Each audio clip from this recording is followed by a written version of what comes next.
नमस्कार।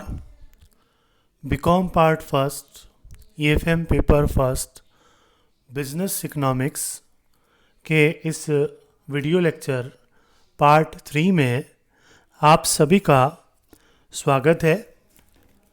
आज हम व्यावसायिक अर्थशास्त्र, जो पारंपरिक अर्थशास्त्र की एक नवीन शाखा है, उसकी विशेषताएं और प्रकृति के बारे में जानने का प्रयास करेंगे। इसके लिए मैंने आपको बताया हुआ है, बिजनेस इकोनॉमिक्स टाइटल से किसी भी राइटर की बुक आप ले सकते हैं और बहुत अच्छी अच्छी किताबें इस पेपर में आपको पढ़ने को मिल जाएंगी। थोड़ा सा प्रयास की आवश्यकता है। तो व्यावसायिक अर्थशास्त्र, जैसा कि पहले पिछली कक्षा में बताया आपको कि अर्थशास्त्र की एक नवीन शाखा है जिसमें निर्णयन पर जोर दिया गया है और इसका अर्थ भी अपन ने समझने का प्रयास किया था। अब आगे जैसे व्यावसायिक अर्थशास्त्र की विशेषताएं और प्रकृति में पहला है व्यष्टि अर्थशास्त्रीय प्रकृति।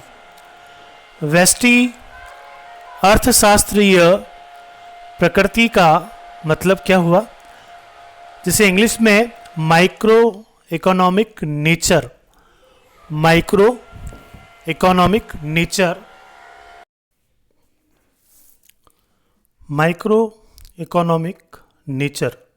जैसा कि आप जानते हैं, अर्थशास्त्र की दो ब्रांच है, माइक्रो इकोनॉमिक्स और मैक्रो इकोनॉमिक्स। लेकिन इसकी जो नेचर है वो माइक्रो इकोनॉमिक्स नेचर की है। मतलब इसमें एक फर्म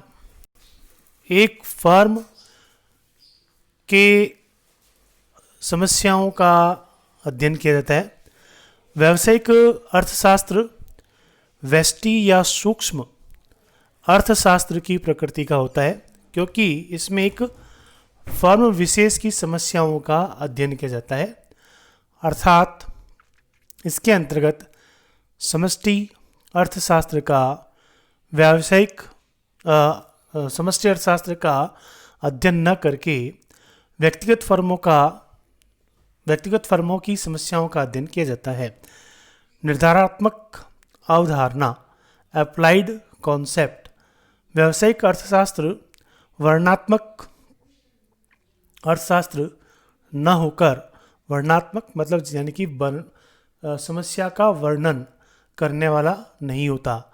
वर्णनात्मक मतलब समस्या का वर्णन नहीं करता, बल्कि समस्या को किस प्रकार से सॉल्व करना है उसका निर्धारण करता है। इसलिए इसको निर्धारात्मक अर्थशास्त्र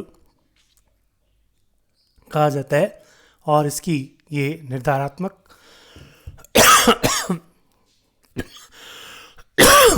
अवधारणा है। इसका कारण यह है कि यह आर्थिक सिद्धांतों तथा व्यवहारिक पहलुओं के बीच एक पुल का काम करता है।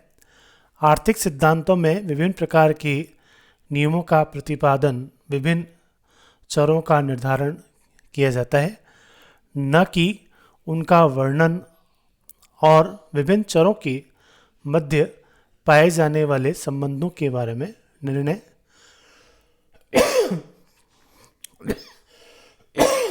लिया जाता है। फर्म के सिद्धांतों से संबंधित, related to theory of firm. व्यावसायिक अर्थशास्त्र में उन सभी अवधारणाओं, आर्थिक सिद्धांतों एवं प्रतिरूपों का प्रयोग किया जाता है जिन्हें एक फर्म के सिद्धांत कहते हैं। इसके अतिरिक्त इसके अंतर्गत लाभ के सिद्धांत का भी अध्ययन किया जाता है, क्योंकि फर्म के महत्वपूर्ण उद्देश्यों में एक उद्देश्य लाभ कमाना होता है।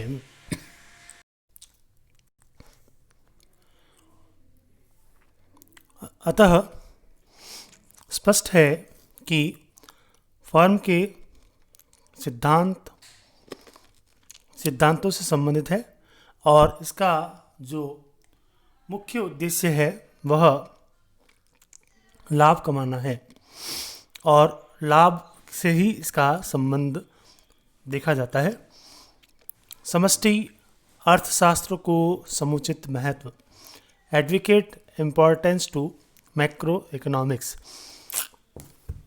हालांकि व्यावसायिक अर्थशास्त्र व्यष्टि अर्थशास्त्रीय प्रकृति का होता है, लेकिन फिर भी इसमें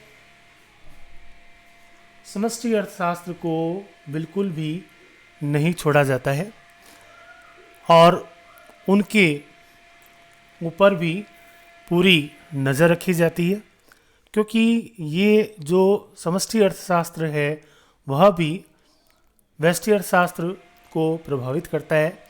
क्योंकि समष्टि और व्यष्टि आपस में एक दूसरे पर अंतर निर्भर है।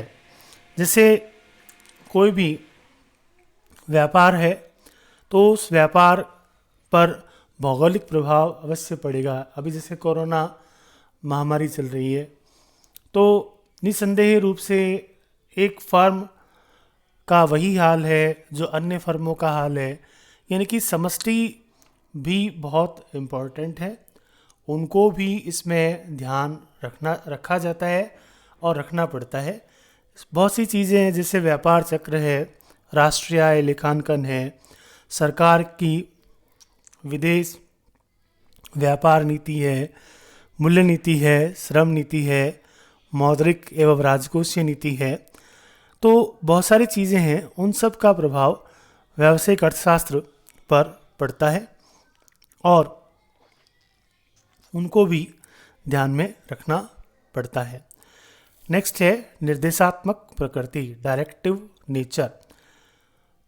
तो जैसा कि आपको पहले भी बताया कि व्यावसायिक अर्थशास्त्र का नेचर निर्देशात्मक है, डायरेक्टिव है, न कि डेस्क्रिप्टिव।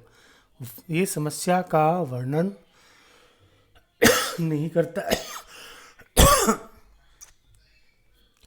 समस्या का वर्णन नहीं करता है,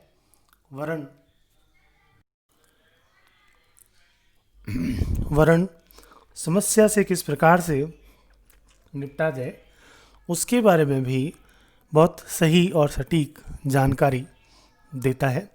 तो व्यावसायिक अर्थशास्त्र की प्रकृति निर्देशात्मक होती है। इसके लिए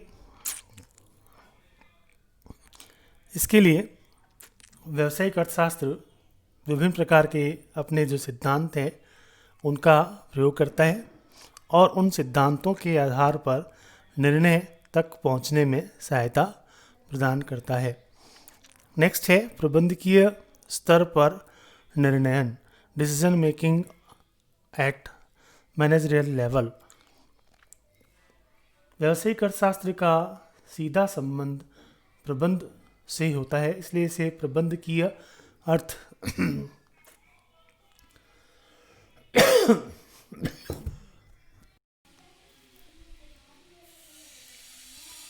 इसे प्रबंधकीय अर्थशास्त्र भी कहा जाता है। प्रबंधकीय अर्थशास्त्र का उद्देश्य यह दर्शाता है कि आर्थिक विश्लेषण का प्रयोग किस प्रकार व्यावसायिक नीतियों के निर्धारण में किया जा सकता है। अतः निर्णय लेने का कार्य व्यावसायिक अर्थशास्त्र के प्रबंधकीय स्तर पर किया जाता है। नेक्स्ट है कला एवं विज्ञान के रूप में। तो व्यावसायिक अर्थशास्त्र कला भी है और विज्ञान भी है। इसमें काम को व्यवस्थित ढंग से किस प्रकार से किया जाए इस कला का ज्ञान करवाया जाता है और विज्ञान निर्णय लेने की जो तार्किक शक्ति है उसके आधार पर निर्णय को तोला जाता है और उसके आधार पर निर्णय लिया जाता है। इसलिए व्यावसायिक अर्थशास्त्र विज्ञान के रूप में भी है और कला के रूप में भी है।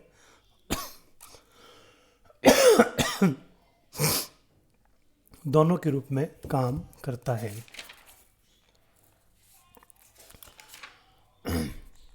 आज के लिए इतना ही।